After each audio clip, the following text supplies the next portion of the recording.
नमस्ते। आज के वीडियो में हम फर्स्ट ग्रेड के सिलेबस पे जो मात्रिक छंद है उसके विषय पर हम चर्चा करेंगे। पिछले दो वीडियो में हमने मात्रा निर्धारण का ज्ञान सीखा था, गण निर्धारण करना सीखा था और उससे संबंधित हमने शब्दावली सीखी थी। अब हम आज मात्रिक छंद के विषय पर चर्चा करते हैं। मात्रिक छंद में सबसे पहले हम चौपाई छंद के विषय में चर्चा करते हैं। अब पहले अपन चौपाई छंद के क्या क्या लक्षण है वो देखते हैं। चौपाई छंद यह मात्रिक सम छंद कहलाता है, यानी ये मात्रिक छंद उसमें सम छंद, यानी कि इसके सभी चरणों में समान मात्राएं प्राप्त होंगी। दूसरा लक्षण हो गया कि प्रत्येक चरण में 16 मात्राएं, यानी कि जितने प्रत्येक चरण एक चरण होगा जिसमें 16, अगले चरण में 16, यानी कि प्रत्येक चरण में 16 मात्राएं आएंगी तभी वो सम मात्रिक छंद कहलाएगा। फिर तीसरी लक्षण हो गया इसका कि प्रत्येक चरण के अंत में जगण व तगण आना वर्जित है। जगण व तगण यानी कि जब तीन जहाँ पर वर्ण मिलते हैं वहां पर गण होता है। और जगण का क्या था, जभान का क्या गया लघु गुरु लघु, और तगण का क्या कहता राज है गुरु गुरु लघु, यानी कि ये जो पीछे है ना ये जगण और तगण आना नहीं चाहिए, यानी ये वर्जित है किसमें, चौपाई छंद में। अगली लक्षण संगति क्या होगी, यदि प्रत्येक चरण के अंत में होती है। यति यानी कि जहाँ पर विराम होता है सबके अंत में लगी हुई यति प्रत्येक चरण के अंत में है। और तुक प्राय दो चरणों में मिलते हैं। तुक कहाँ पर हो गए, जैसे यहाँ पर सागर उजागर, पहले वाले दो मेल में और पीछे का जो व्यंजन वर्ण या स्वर की ध्वनि हो रही है वो सेम आ रही है, यानी वो समान ध्वनि आ रही है। नीचे वाले में धामा नामा, यानी कि आमा आमा की ध्वनि क्या आ रही है, हमारे समान ध्वनि, यानी तुक कहाँ मिल रहा है, प्रत्येक दो चरणों में साथ मिल रहा है, यानी कि छोड़ के नहीं मिला, दो चरणों में साथ मिल रहा है। अब अपन इसका उदाहरण देखते हैं। जैसे अपने हनुमान चालीसा पढ़ी हुई होगी, हनुमान चालीसा से शुरू होती है तो वही के बाद में क्या लिखा होता है, चौपाई लिखा है। आप वहां से क्या चौपाई छंद की शुरुआत होती है। तब देखिए हम जैसे मैं बोल रही हूँ, जय हनुमान ज्ञान गण सागर। अब इसमें हम मात्रा का निर्धारण करते हैं। जय में कौन सी मात्रा होगी, ये क्या है लघु स्वर है तो यहाँ पर एक, इसमें भी है तो यहाँ पर एक, यानी कि कौन सी मात्रा होगी लघु मात्रा। इसमें फिर लघु, इसमें छोटा हो लघु, इसमें आ की ध्वनि है तो गुरु, फिर लघु, फिर इसमें गुरु, फिर लघु, फिर लघु, फिर लघु, फिर गुरु लघु लघु। अब इसकी मात्राओं को हम देखते हैं। 1 2 3 4, इस लघु जो गुरु मात्रा इसको 2 माना जाता है। 5 6 7 8 9 10 11 12 13 14 15 16, यानी कि पहले चरण में कितनी मात्रा होगी हमारे 16 मात्रा। अब दूसरा चरण देखते हैं। वही जय लघु लघु, फिर लघु, फिर ई गुरु लघु लघु। मैंने बताया था जहाँ पे भी अनुनासिक होता है चंद्र बिंदु तो वहां पे कौन सा होता है लघु, क्योंकि नीचे भी क्या है, नीचे वाला भी क्या है लघु है। फिर गुरु लघु लघु गुरु लघु लघु, कितनी मात्रा होगी 1 2 3 4 5 6 7 8 9 10 11 12 13 14 15 16, इसमें भी कितनी मात्रा होगी हमारे 16। फिर अगला गुरु लघु गुरु लघु लघु लघु लघु लघु लघु लघु गुरु गुरु, 1 2 3 4 5 6 7 8 9 10 11 12 13 14 15 16, कितनी मात्रा होगी अगले में भी 16 मात्राएं। फिर लास्ट में ये क्या अंक पे क्या होता है, मैंने बताया जहाँ पे भी अनुस्वार होता है वो कौन सी मात्रा मान जाती है, गुरु मात्रा। फिर लघु, फिर लघु, फिर यहाँ पे त्रय है। ये त्रय मैंने संयुक्ताक्षर जब आता है तो अपने पहले वाले वर्ण को जब लघु मात्रा हो तो उसको क्या बनाते तो गुरु मात्रा। तो पहले इसकी कौन सी मात्रा थी लघु मात्रा, तो इसे लघु मात्रा कौन सा बना दिया गुरु, फिर लघु गुरु, फिर लघु लघु लघु लघु लघु लघु गुरु गुरु। 1 2 3 4 5 6 7 8 9 10 11 12 13 14 15 16, यानी कि चौपाई छंद में प्रत्येक चरण में 16 मात्रा, यानी कि ऐसी लक्षण संगति जिस भी चरण में हमें मिले, जिस भी पद में मिले वहां पर कौन सा छंद माना जाएगा, हमारे चौपाई छंद। अगला छंद हमारे दोहा छंद। अब दोहा छंद के पहले लक्षण देख लेते हैं। दोहा छंद क्या हमारे अर्थ सममात्रिक छंद है। अर्थ सममात्रिक छंद मैंने आपको पहले बताया, जिसमें दो यानी कि सम चरण और विषम चरण इन दोनों में समानता प्राप्त होती है, यानी कि आधे चरण जहाँ समान होते हैं उसको क्या कहते हैं, अर्थ सममात्रिक छंद कहते हैं। और इसके अब जहाँ दोहा छंद है उसके विषम चरण कौन से होंगे, पहला और तीसरा। कौन सा हो गया, पहला तीसरा चरण। पहले और तीसरे चरण में तो कितनी मात्राएं पाई जाएंगी, 13 मात्राएं। और समचरण कौन सा कि दूसरा और चौथा। दूसरा और चौथे में कौन सी कितनी मात्रा पाई जाएगी, 11 मात्राएं होती है। अब इसके विषम चरण यानी विषम चरण कौन सा गया, पहला और तीसरा चरण।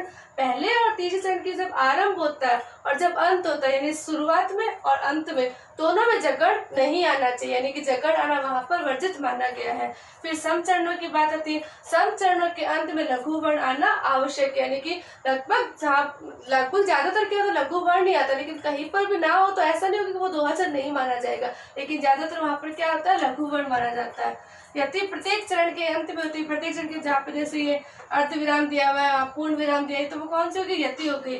ये प्रत्येक चरण के अंत में होगी और उसमें तुक प्राय किसमें मिलते हैं, समचरणों में। समचरण क्या है, जैसे आय की ध्वनि और आय की ध्वनि यहाँ पर समान है, तो तुक मिलती है किसमें, समचरण में प्राप्त हो रही है। अब हम इसका उदाहरण देखते हैं, और उदाहरण में अपन लक्षण संगति लगाते हैं। जैसे एक दोहा हमारे, रहमत धागा प्रेम का मत तोड़ो छिटकाए, टूटे से फिर ना जुड़े, जुड़े गांठ पड़ जाए। अब इसमें अपन मात्रा का निर्धारण करते हैं। पहले रह में लघु मात्रा, फिर ही लघु मात्रा, लघु मात्रा, लघु मात्रा, फिर गुरु गुरु। प्रेम में कौन सा हो गया, गुरु, फिर लघु, फिर गुरु। कितनी मात्रा होगी अपन देखते हैं। पहले ये कौन सा चरण है, विषम चरण है। 1 2 3 4 5 6 7 8 9 10 11 12 13। कितनी मात्रा होगी हमारे विषम चरण में, 13 मात्राएं। फिर आगे मत तोड़ो छिटकाए में लघु लघु गुरु गुरु, लघु लघु गुरु लघु, गुरु लघु। 1 2 3 4 5 6 7 8 9 10 11। हमने पढ़ा था समचरण में कितनी मात्रा होनी चाहिए थी, 11। यहाँ पर आगे 11। फिर आगे चलते तीसरा विषम चरण, यहाँ पर कितनी मात्राएं आनी चाहिए, 13 मात्राएं। ये हो गया हमारे गुरु गुरु गुरु, लघु लघु गुरु, लघु गुरु। 1 2 3 4 5 6 7 8 9 10 11 12 13। कितनी मात्रा होगी, यहाँ पर भी हमारे 13 मात्राएं। फिर समचरण में आगे चौथा चरण आ गया हमारे, यहाँ पर कौन सा हो गया, लघु गुरु। यहाँ पर ये कौन सा है, अनुनासिक वर्ण। अनुनासिक को मैंने बताया था आपको कि वहां पर हमेशा लघु मात्रा थी, लेकिन अगर अनुनासिक के नीचे वाला वर्ण पहले से गुरु यानी कि पहले से दीर्घ स्वर में हो तो वहां पर कौन सी मात्रा, कौन सी होगी, गुरु मात्रा। फिर लघु, फिर लघु लघु गुरु लघु।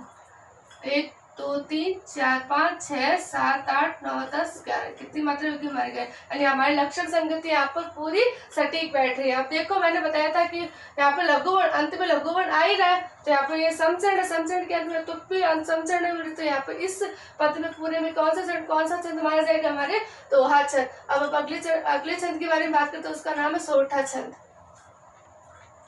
सोरठा छंद हमारे दोहा का एकदम विपरीत माना जाता है, यानी कि जो लक्षण दोहा के होंगे उसके एकदम विपरीत लक्षण किसके माने जाते हैं, सोरठा के। जैसे ये भी अर्ध सममात्रिक है, उसके दोहा की तो सम चरणों में 11 मात्राएं आती थी और इसके विषम चरणों में 11 और सम चरणों में 13 मात्राएं आ रही थी। इसके सम चरणों के उसके विषम चरण का जब आरंभ होता था, यानी कि पहले तीसरे के आरंभ और अंत में जगन आना वर्जित था, लेकिन इसमें सम चरणों में, सम चरणों के आरंभ और अंत में जगन आना वर्जित है। विषम चरणों के अंत में लघु वर्ण आना आवश्यक है, यति प्रत्येक चरण के अंत में होती है, और इसमें तुक प्राय विषम चरणों में होती है। उसमें तुक कहाँ मिलती थी, सम चरणों में, लेकिन इसमें कहाँ मिल रही है, विषम चरणों में। अब हम इसका उदाहरण देखते हैं और उसके लक्षण संगति मिलाते हैं। जैसे सुनी केवट के बैन, यहाँ पर कौन सा हो गया, लघु लघु गुरु लघु लघु गुरु गुरु लघु। कितनी हो गई, 1 2 3 4 5 6 7 8 9 10 11। कितनी हो गई यहाँ पर, विषम चरणों में हमने देखा था 11 मात्राएं होनी चाहिए। अब आगे गुरु लघु लघु गुरु गुरु लघु लघु लघु गुरु। कितनी हो गई, 1 2 3 4 5 6 7 8 10 11 12 13। कितनी मात्रा होगी यहाँ पर, समचरण में 13 मात्रा। नीचे तीसरा चरण, लघु लघु गुरु लघु लघु गुरु गुरु लघु। 1 2 3 4 5 6 7 8 9 10 11। कितनी मात्रा होगी यहाँ पर भी, विषम चरण में 11। फिर आगे लघु लघु लघु गुरु लघु गुरु लघु लघु लघु लघु लघु। 1 2 3 4 5 6 7 8 9 10 11 12 13, कितनी मात्रा होगी यहाँ पर भी 13। यानी कि यहाँ पर जहाँ पर ये लक्षण संगति यानी कि दोहा के विपरीत लक्षण संगति जहाँ दिखाई देती है वहां पर कौन सा छंद माना जाता है, सोठा छंद। और इसमें हमारे देखो अंत में यानी मैंने अपने जो लिखा है तो विषम चरण में, तो यहाँ पर तो काम, यहाँ पर भी एन की ध्वनि आ रही है और यहाँ पर भी एन की ध्वनि आ रही है। यहाँ पर तो काम मिल रहा है, विषम चरणों के अंत में मिल रहा है। अगला छंद हमारे हरिगीति का छंद। अब हरिगीति के छंद के बारे में हम लक्षण यह है मात्रिक समछंद होता है। जैसे चौपाई में मात्रिक समछंद था और यह भी कौन सा मात्रिक समछंद, यानी कि इसके प्रत्येक चरण में समान मात्राएं प्राप्त होंगी। अब इसके अगला लक्षण क्या आगे, प्रत्येक चरण में 28 मात्राएं होती है। चौपाई में जो कितनी मात्राएं थी 16 मात्राएं, लेकिन इसमें कितनी मात्राएं होंगी 28 मात्राएं होंगी। और प्रत्येक चरण की 5वीं मात्रा, 12वीं मात्रा, 19वीं और 26वीं मात्रा हमेशा कौन सी मात्रा होगी, लघु मात्रा होगी। अब इसके बाद में अगला लक्षण है इसके प्रत्येक चरण के अंत में क्रमशः लघु गुरु, क्रमशः क्या माना कि पहला लघु और लघु गुरु, यहाँ पर लास्ट में क्या माना लघु गुरु ही आएगा। फिर यदि यति यानी कि विराम कहाँ पर होगा, 16 और 12 पर, यानी कि पूरे एक चरण में मात्राएं तो 28 होंगी, लेकिन 16वीं मात्रा के बाद विराम होगा और 12वीं मात्रा के बाद पूर्ण विराम होगा। इसमें तुक प्राय दो चरण मिलेंगे। कहाँ पर, जैसे यहाँ पर जो लास्ट के जो ध्वनि की समानता होगी वो प्राय दो चरणों, यानी कि यहाँ पर कोई सम विषम में नहीं है, क्योंकि यहाँ पर ये मात्रिक समछंद है, इसलिए दो चरणों में हमारे तुक मिलेगी। अब हम इसके लक्षण देखते हैं। पहले ये जो उदाहरण है इसका, श्री रामचंद्र कृपालु भजन, इसके लक्षण हम यहाँ की मात्रा का निर्धारण करते हैं। पहले गुरु, फिर गुरु, लघु, गुरु। यहाँ पर गुरु कैसे, क्योंकि चय क्या था, लघु मात्रा, लेकिन इसके आगे जो न है इसने उसको क्या बना दिया, गुरु बना दिया। फिर लघु, फिर यहाँ पर कै के नीचे कौन सा स्वर है, री है, री लघु स्वर आता तो लघु, फिर लघु सॉरी गुरु, फिर लघु, फिर लघु, फिर लघु, फिर लघु, फिर लघु, लघु लघु लघु लघु लघु लघु लघु, गुरु लघु गुरु, क्योंकि यहाँ पर अनुस्वार है तो कौन सा आ जाएगा, गुरु। अब उसकी पूरी मात्रा देखते कितनी है, 1 2 3 4 5, 5वीं मात्रा हमने देखा था सदैव लघु होगी। फिर 6 7 8 9 9 9 10 11 12, 12वीं मात्रा कौन सी देखी थी हमें, लघु।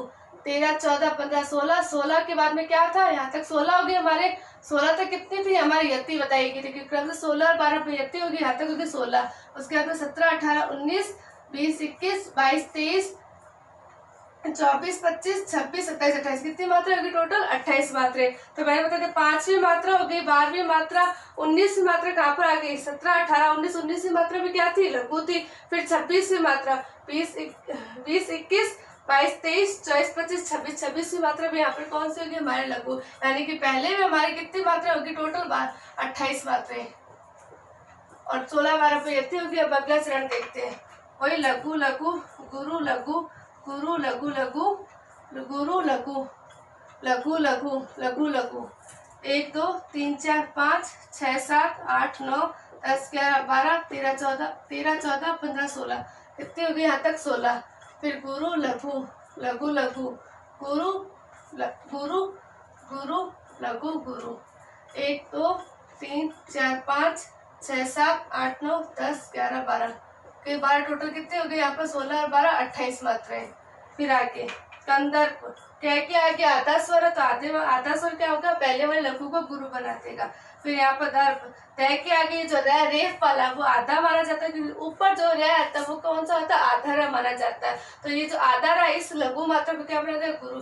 फिर पै पे लघु, फिर लघु लघु लघु लघु लघु लघु लघु लघु लघु लघु लघु गुरु लघु गुरु लघु लघु, यहाँ पर आगे आधा वर्ण तो इसको क्या बना दे, गुरु।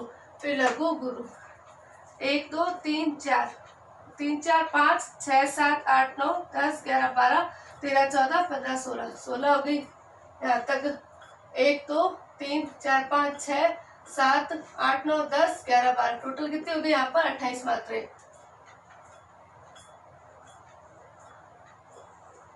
फिर यहाँ पर नीचे लघु लघु गुरु लघु गुरु लघु लघु, चंद्र बिंदु है लेकिन चंद्र बिंदु के नीचे कौन सा स्वर है, लघु स्वर, तो लघु मात्रा होगी।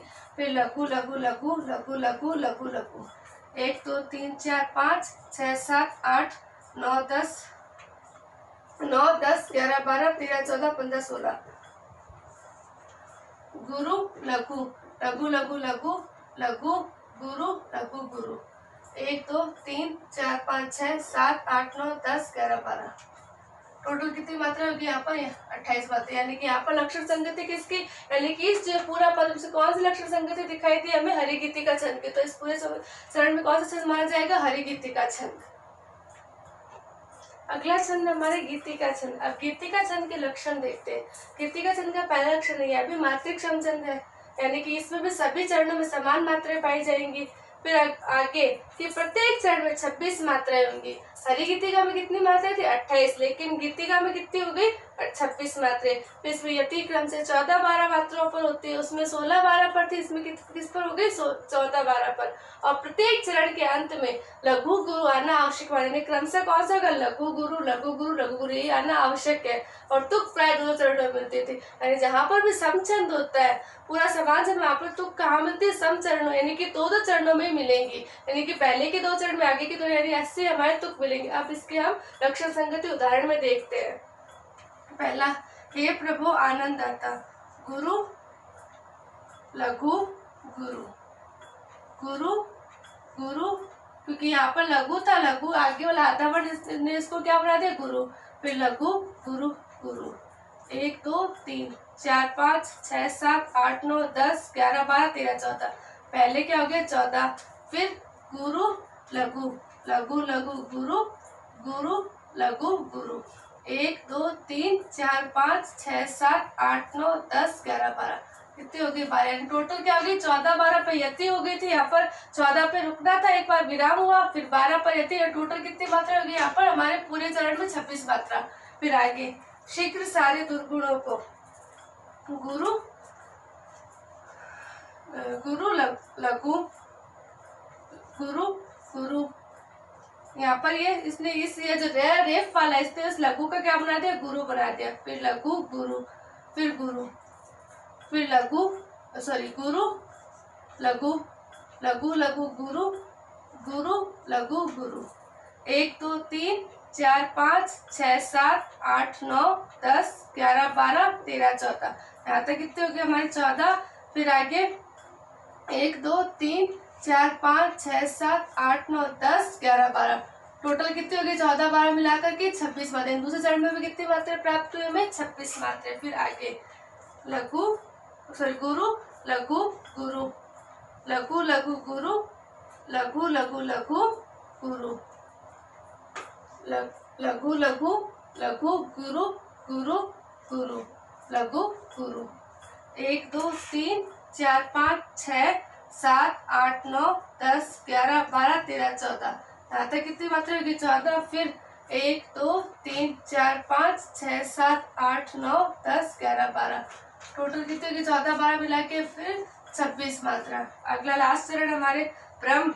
ब्रह्म में बै पेपर तो क्या? बै तो पहला वर्ड आधा है, लेकिन यहाँ जो नीचे वाला रे है ये पूरा है, तो रे क्या है? अपने लघु स्वर है। में ए मिला हुआ लघु स्वर, तो लघु मात्रा लगेगी, लेकिन इसके आगे जो है ये है वो आधा वर्ण है, इसने पहले वाले लघु को क्या बना दिया? गुरु। फिर लघु गुरु गुरु। फिर धै के आगे जो रेफ वाला, इसने इस लघु को गुरु बना दिया। फिर लघु, फिर यहाँ पे आगे जो संयुक्ताक्षर होता है, संयुक्ताक्षर अपने से पहले में लघु को गुरु बना देता है। गुरु लघु लघु गुरु लघु लघु लघु गुरु गुरु लघु गुरु। 1 2 3 4 5 6 7 8 9 10 11 12 13 14। 1 2 3 4 5 6 7 8 9 10 11 12। टोटल कितनी होगी? 14-12 26 मात्रा। यानी कि जहाँ पर भी ऐसी लक्षण संगति दिखाई दे वहाँ पर कौन सा छंद माना जाए? गीति का छंद। हमने मात्रिक छंद के 5 छंदों का इसमें अध्ययन किया है, इसमें हमने 5 छंदों के बारे में जान के अब बाकी बचे हुए हमारे 5 छंद के विषय में हम अगले वीडियो में चर्चा करेंगे।